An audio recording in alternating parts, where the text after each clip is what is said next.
What's up mga ka-Wildy Boy? Sa mga nangangarap makapag-Canada, meron akong ibabahagi sa inyong job opportunities papunta sa New Brunswick.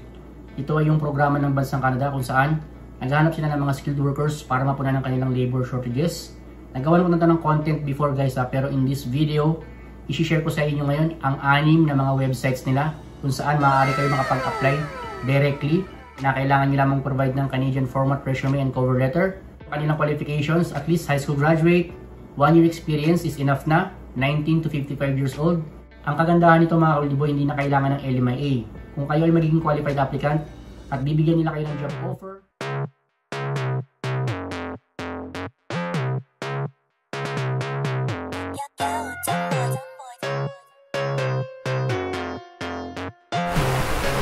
What's up mga ka-Wildy Boy? Kamusta mga kababayan? Welcome sa aking channel. Ako nga pala si Wildy, isang Filipino butcher galing sa Golden Horizon Agency. Kung may katanungan ka, huwag ka magkatubili, i-ask me. Basta click like and subscribe then share mga video ko sa White Sea. What's my name?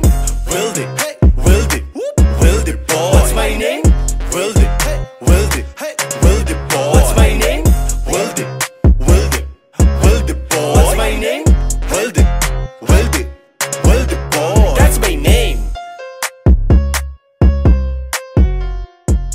okay mga ka-Wildy Boy, wag na natin patagalin. Ito na pala yung 6 na website ng 6 na employers na nagpa-participate sa New Brunswick Critical Worker Pilot Program mga ka-Wildy Boy. So ito sila. So yan ang mga website nila. Paano ba kayo makakapagpasa ng inyong application?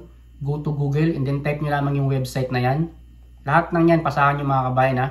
And tignan ninyo yung kanilang contact information. So nandyan yung contact information nila. May email address yan.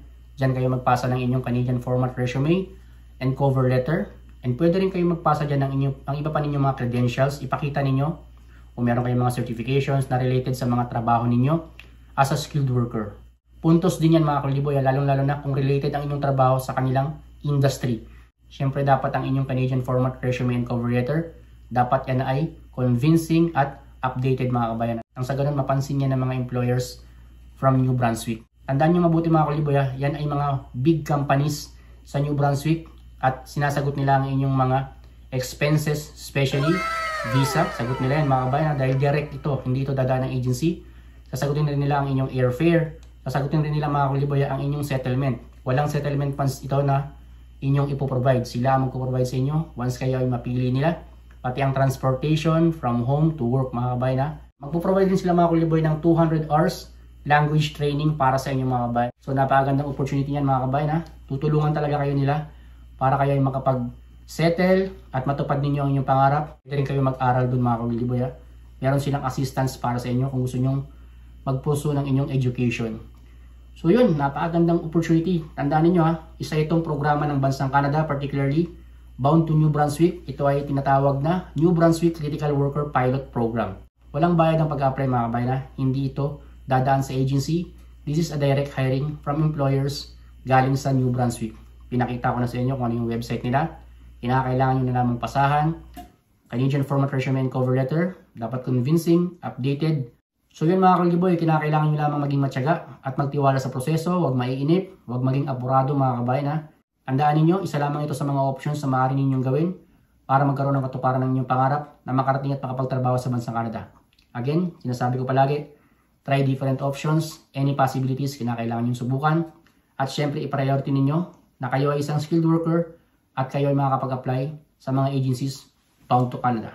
And lastly, kung meron na kayong mga active process or ongoing process sa agency or sa programa ng Government of Canada, pinapayo ko sa inyo na wag na kayong mag-apply sa iba. Mag-focus na kayo kung meron na kayong ongoing progress mga kabayan. So yun, I hope nakatulong sa inyong video na ito, lalong-lalo na sa mga kababayan ko nangangarap kapag Canada, nasa Pilipinas ka man o nasa ibang panig ng mundo. Sakaling nagustuhan ninyo at nakatulong sa inyong video na ito, don't forget to give a thumbs up. At kung bago pa lang kayo sa aking channel, huwag nyo kalimutan mag-subscribe. And click nyo notification bell para lagi kayong updated sa mga bagong job opportunities, Boy FW, na aking na-upload. Leave a comment mga ka-Wildy Boy kung meron kayong katanungan. At syempre pakishare na rin ng video na ito para makarating na rin sa iba natin mga kabayan.